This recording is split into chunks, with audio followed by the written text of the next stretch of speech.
थे, रामायण में वर्णित थे, पुराणों में वर्णित थे, किस प्रकार वे मंत्रों से शस्त्र बुला लेते थे और वापस चले जाते। ये गाइडेड मिसाइल का रूप वर्तमान में हम देख रहे हैं।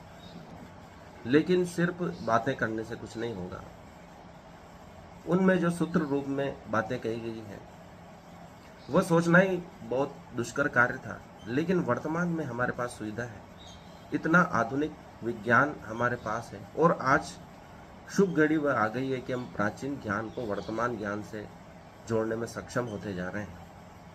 आइंस्टीन ने एक बार कहा था भारतीयों के लिए कि भारतीय लोगों के पास धैर्य नहीं है, वे ज़्यादा देर तक सोच विचार करने में सक्षम नहीं है, कुछ ही देर में कुछ ही मिनटों में अपना धैर्य खो देते हैं। उन्होंने कहा था कि मुझे 1 घंटे का कार्य दिया जाए तो 55 मिनट में उसमें विचार करने में लगाऊंगा कि उसको सबसे उत्तम तरीके से कैसे किया जाए, उसके बाद 5 मिनट में वह कार्य कर देता हूँ। लेकिन भारतीय उतावले हो जाते हैं, चिंतन मनन करने की उनमें क्षमता नहीं है, ऐसा उन्होंने आरोप लगाया।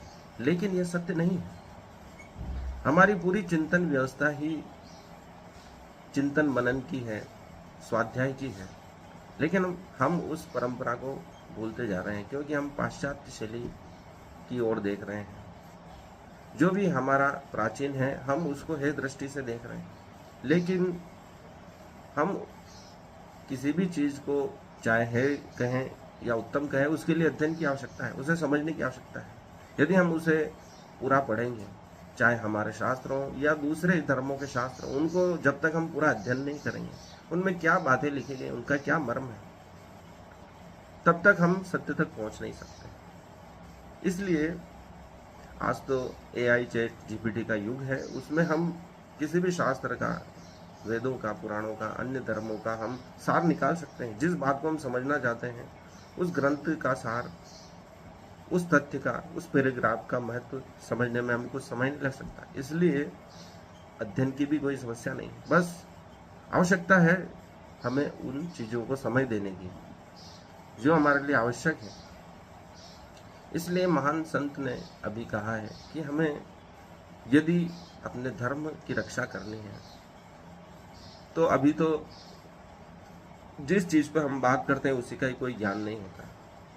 जैसे हम भारत में रहते हैं तो हमें पूरे भारतीय संविधान का कहाँ ज्ञान है, क्या नियम कायदे हैं। तो ये आवश्यक है कि हम जहाँ रह रहे हैं उन चीज़ों का अध्ययन करें, हमारे धर्म शास्त्र में क्या लिखा है उसको पढ़ें, उसका मर्म समझें, तभी हम दूसरों से तर्क वितर्क करें।